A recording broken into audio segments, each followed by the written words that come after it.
Hey guys, how are you? This is going to be part two of our soap making series. So, part one has just plain lard soap. All it is lard, water, and lye.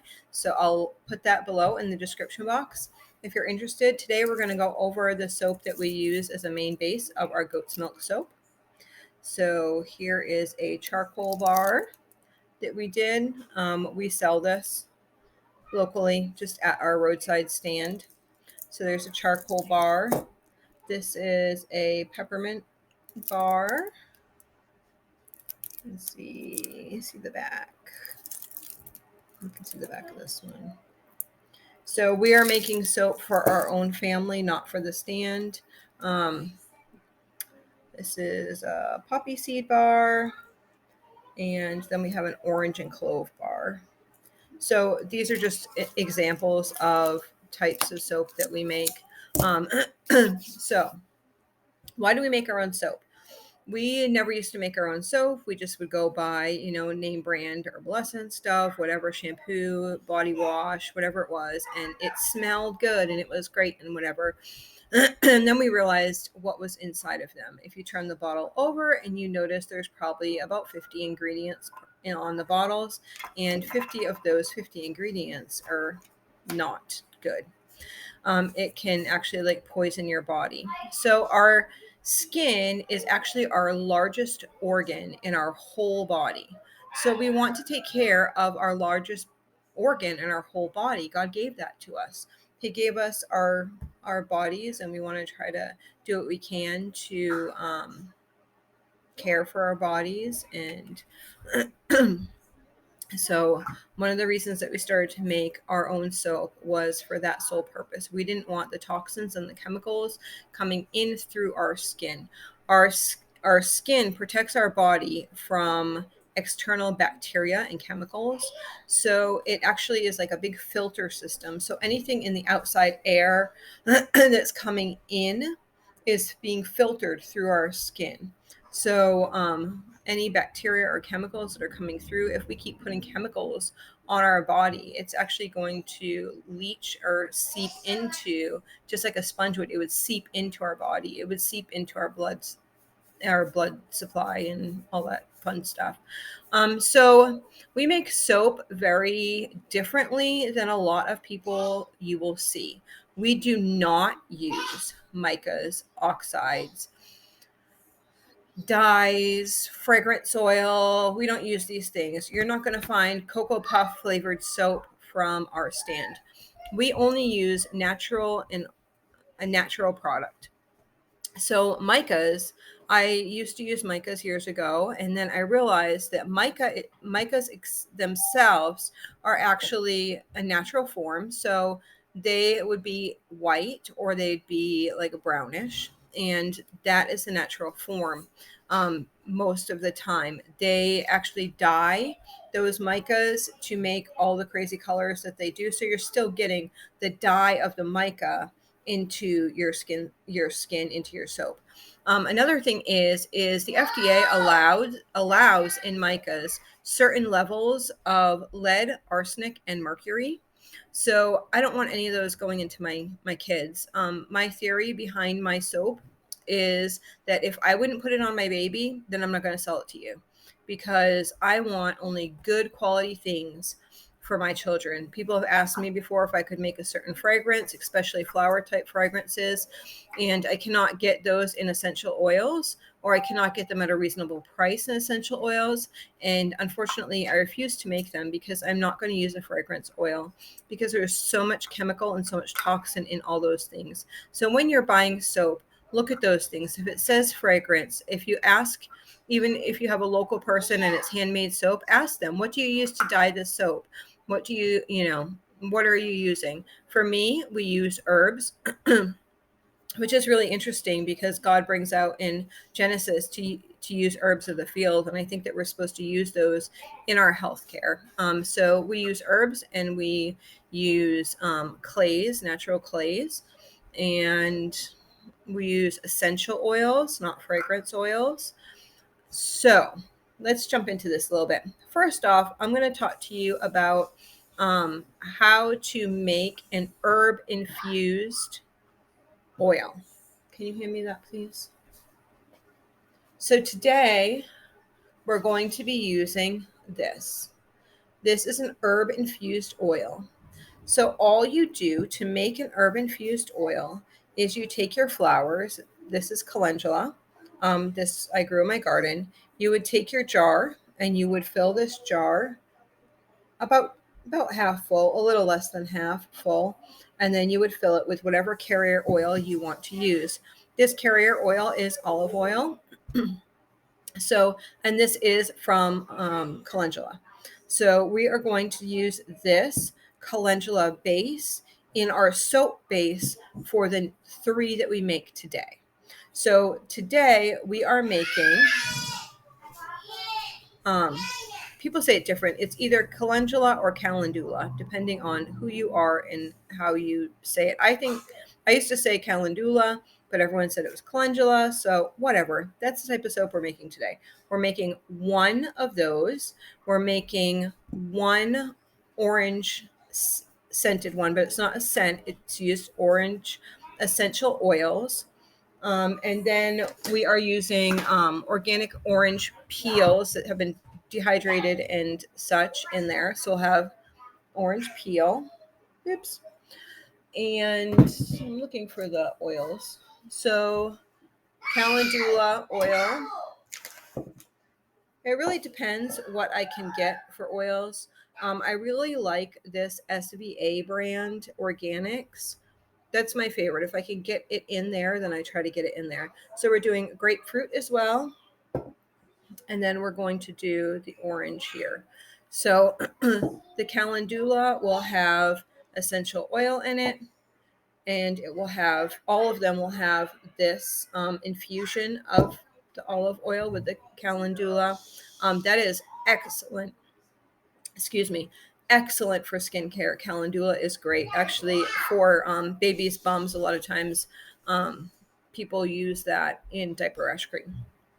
So the calendula and that, and then we will use, this is not the normal brand that I get, but it's what I'm using today because my brand was not available last time I went to get it.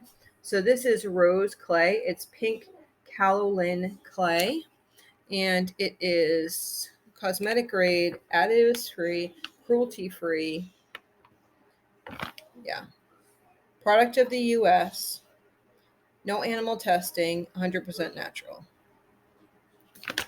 Is what it is. I'm using this to color my pink grapefruit. And the orange peel is not going to be colored. It's just going to have the orange peel, and the calendula is going to give it a little bit of an orangey tinge anyway, just from using that. We will use the orange peel inside of the mix, and we will use the calendula on top, and grapefruit's not getting anything in it aside from the coloring or whatever. So let's go about it. So I'll be sort of a commentator on this. So we just tared out this here, and we need how much? 39 ounces of goat's milk, frozen goat's milk. So 39 ounces of frozen goat's milk. What we do is, you've seen me before in other videos, use my little muffin cup. So we milk the goats, and then we put it into these frozen muffin tins as we go. They're all different sizes. My daughter who milks, she just, I just make it over. She just does it like this. You want frozen goat's milk so that it doesn't burn. Sometimes if people use fresh goat's milk, then when you add the lye to it, it actually gives an off-putting burnt smell, and that's because it warmed up too fast. I don't know all the technical terms, but it's best if you use it frozen, and it's best if you use it in frozen pieces like ice cube trays or smaller chunks rather than one huge brick. So now she's measuring out the lye. So how much do we need? 18 ounces of lye. So we need 18 ounces of lye. So this recipe here is going to make 3 of these style molds. we like to just bulk it up and do it in big batches. So what we'll do is make 3 similar things like we're doing with the calendula, like I mentioned earlier. And we'll do 3 similar type colors, and then we'll piece them apart. You'll see us do that.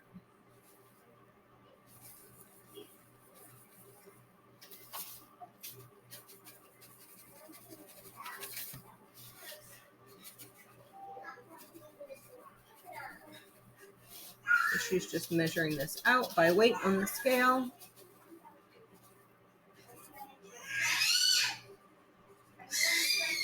The kids are having a tea party in the other room. Can you tell by the screeching?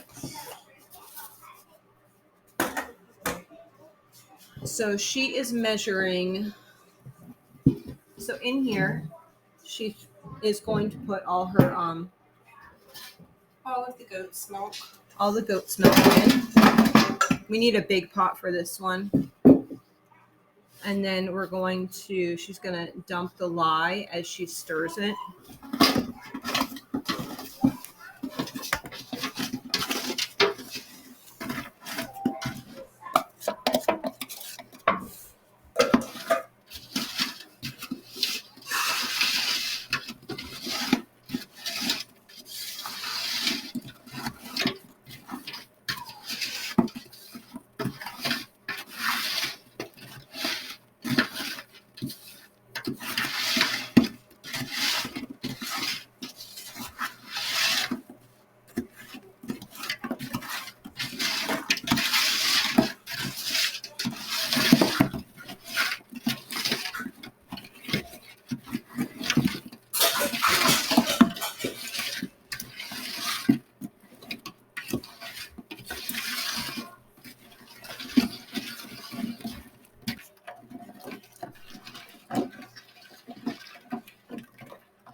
You can see how it's melting there.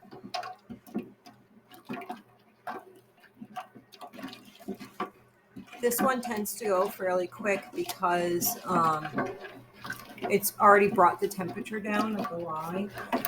So what she's done is she's taken the oils and already melted any hard oils down. So she's melted how much lard?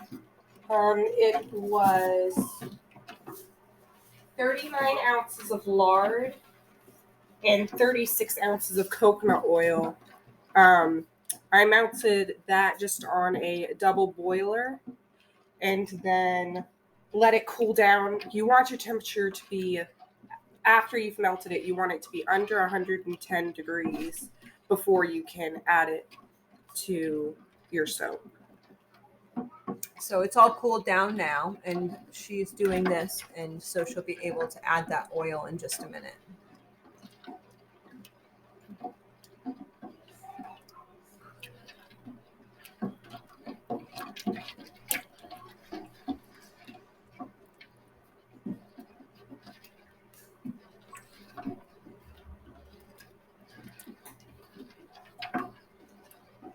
I think it's so funny that soap from like pig fat and wood ash becomes like a beautiful thing that you can like wash your body with. Mm-hmm. Isn't that weird? It is. You use all these oily, greasy things and you add them together with ash and milk, and voila, it's what you use to wash your body with.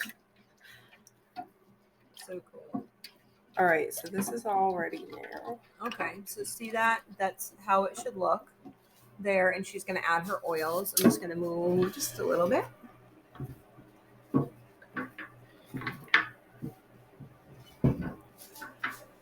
Do you want me to pour? Yeah. Okay. That's kind of an awkward. I'm going to put this down here and I will pour. I'm going to pour slowly as she mixes in.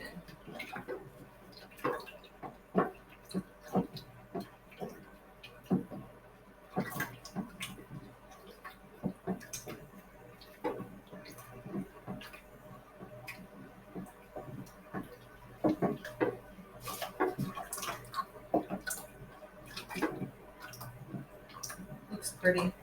Mm-hmm.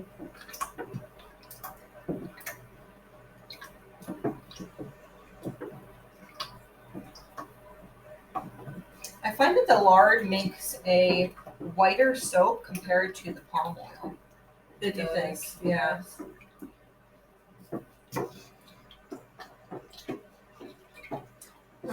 So we did also add about 2 tablespoons of castor oil to this because castor oil gives you a good lather.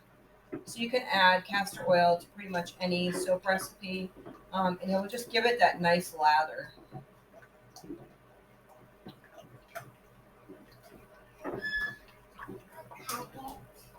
So for this recipe, you can either do lard or palm oil for that hard fat. Where's Joshy? So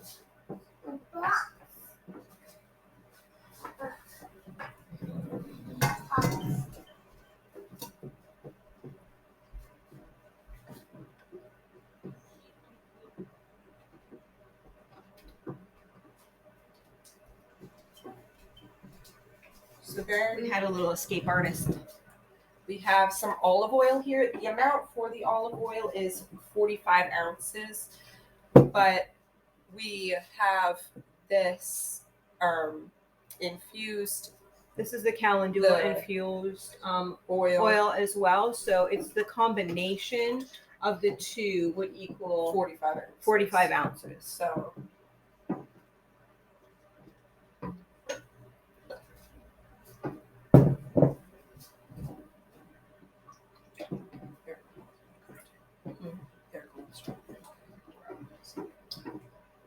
She was pointing out that I wasn't wearing my gloves, so I'll dump this in and then put my gloves on. I've made that mistake before, and if you just touch it just a little bit, you'll get a burn on your skin. I have pretty tough hands; they're rough and rugged, but it burns when you get I've burned. never been burned. You haven't been I've burned? never. I make soap a lot, and I have never been burned by the lye. I usually get burned like up here on my arm, like if I'm going fast and it like splashes up, and it would just like poke a little bit on my arm. A couple of times I got burned on my face, though, but just gently. I mean, not like a big burn. And if you get burned by lye, you put vinegar on it, not water. Yep, put vinegar on it. We've never gotten burned like really bad. It's just like it kind of stings for a minute if you get burned, so. Alrighty, guess I'll put my gloves on. What's Nevaeh doing? Do you want to get a pop? Shh, I'm not grabbing my kids. I already brought the extension cord in. Okay, so she was smart, not like we were kept unplugging it in my lard video. She brought an extension cord in and pulled it around here. So can I just show them beforehand? Yep. Okay, so yay, I'm good. So that is what it looks like. I was trying to like look at it on there, and yeah. So that's what it looks like at this point. I'm gonna wipe up my mess while she does that, and then I'll show it to you in just a second. Let me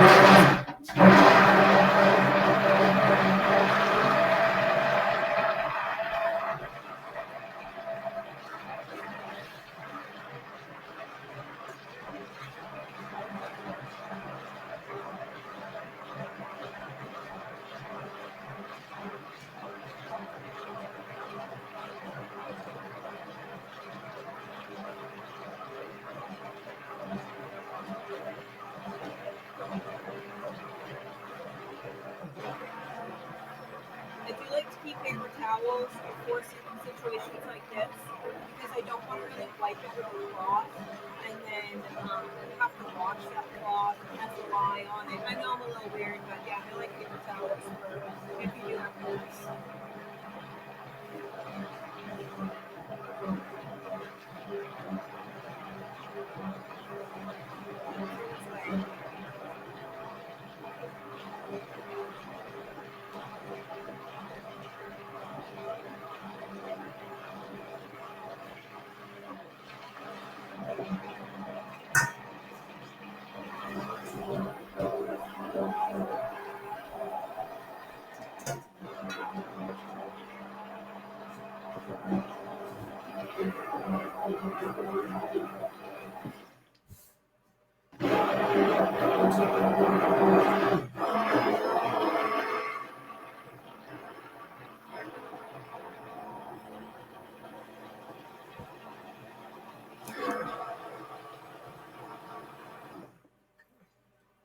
One full one.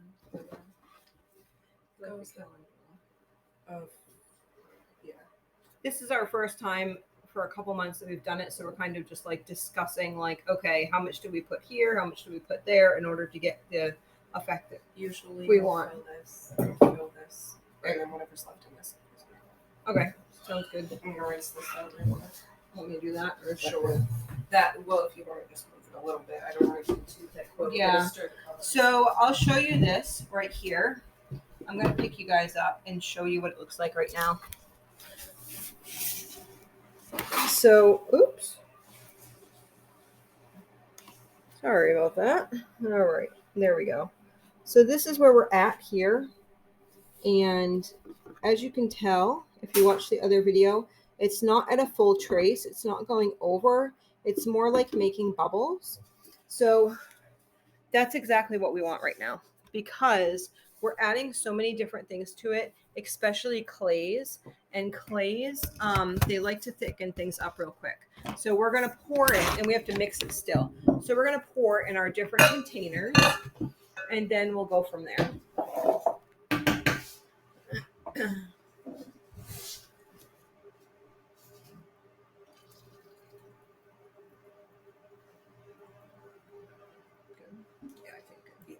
All right, so we're going to swap, and she's going to pour that one. So this one here, I am going to put all of this calendula in here. That would probably be about 1 ounce of calendula. And then she's going to mix that one. And then I'm going to take this one. It really helps if you can, if you're doing a batch like this, if you can do 2 people. Or I think it does. What do you think? Yeah. Okay, so then I'm going to take these orange peels, doing about 1/4 cup of orange peels in here. And then I'm going to take 1 ounce or so. There are specific calculators on sites like Brambleberry, and I, as you probably can already tell, am not a recipe follower. I'm a bit more of a daredevil. Okay. So then our last one is what we're going to do inside of the pot. And I'm going to take just one of those because I don't actually want pink. I want like a pink orange type color.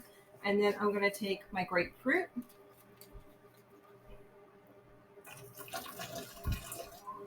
And about 1 ounce of that. And she's going to mix that up actually with the blender.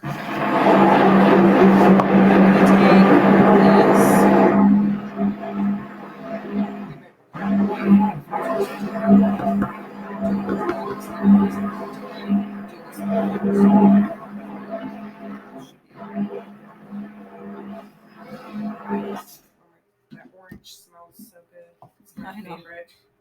All right, so this is the calendula one.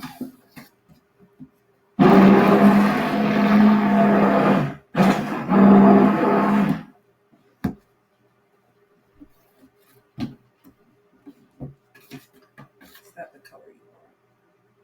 Let's go here. Alrighty, and I spilt some.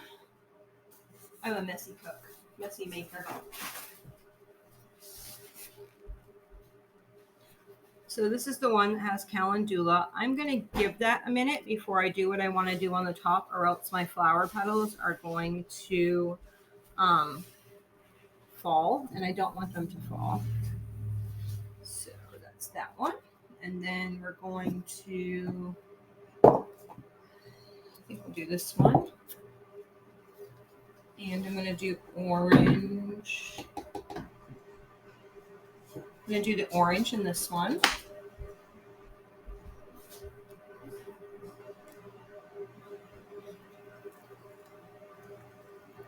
The smells are actually beautiful because it's the there's the orange and then there's the grapefruit together, so it smells really like citrusy, homey.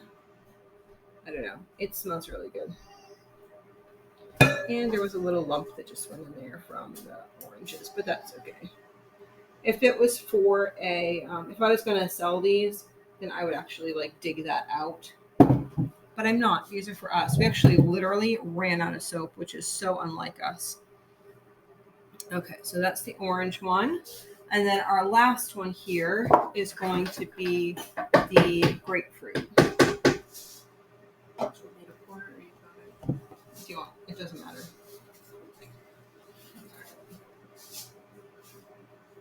It's going to be a beautiful color. Look at that. Gorgeous.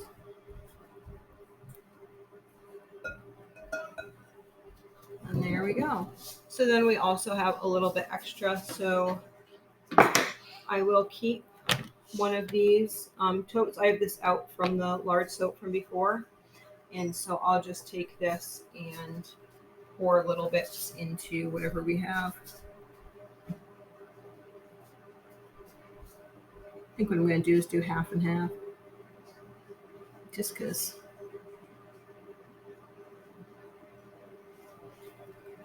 I'm odd like that. So this is the grapefruit.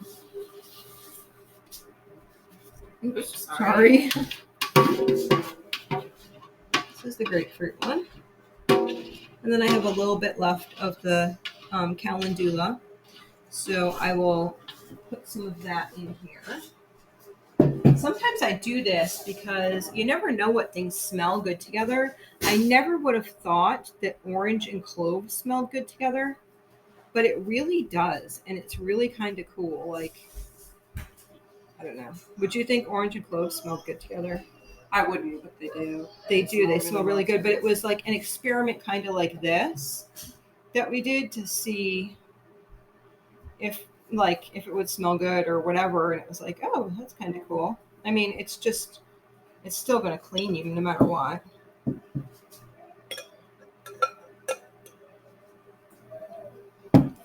And one of my favorite things that I use, I can't find. It was on the table. What are you looking for? Oh, there it is. So sometimes I just like to stir up things and it just kind of gives it a swirly whirly effect, different effect. Not that it really makes a difference. I mean, it's just for us, but it's nice to get in the shower and then you have like just this pretty little bar in front of you and you're like, oh yeah, I remember we did that or whatever. Kind of silly, but it's special too. It gives us your own little like beauty moment or whatever. Do you like when it's pretty? Yes, I do. Might be a girly thing, but we have lots of girlies at our house.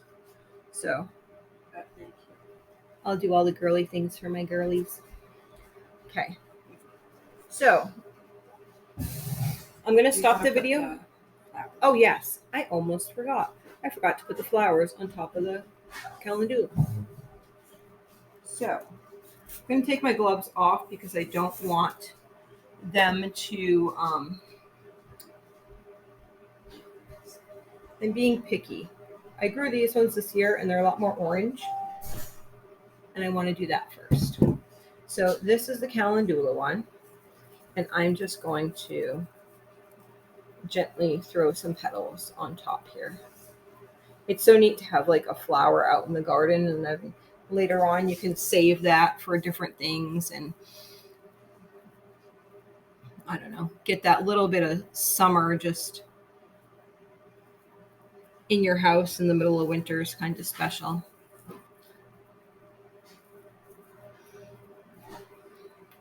So what's your favorite flower? Yeah. Rose, definitely rose. Rose. We'll have to do rose soap next. I think maybe we'll do a flowery thing next. We could do like rose and I think we have geranium still. lavender. Yeah, we could do, maybe we'll do that. Let us know below if you want us to do another soap video, and we could do maybe a flowery scented one, or maybe we could do, I don't know, what else do we have? We could do like lemongrass or coffee soap or blueberries. So let us know what you want to see us do. All right, so I'm just going to add these here, and then what I'll do after I do this is I don't want them all to fall off. I want them to kind of like be on the top, look beautiful on the top, but not to fall right off. So I'm just gonna gently push them down a little bit. And then what we're gonna do with all of these is we'll saran wrap over the top and put them on the counter so they're not touched. And yeah, I would say that I would drop a finished video of these, but I mean a finished picture of these at the end, but this will probably take like a full 24 hours, and I wanted to upload a video about chicken broth, and I can only do one thing at a time. So I probably will not get that, but if you follow me on Facebook, then I'll put some pictures on there on what we did today. Okay? Thanks. Hope to see you soon. Bye.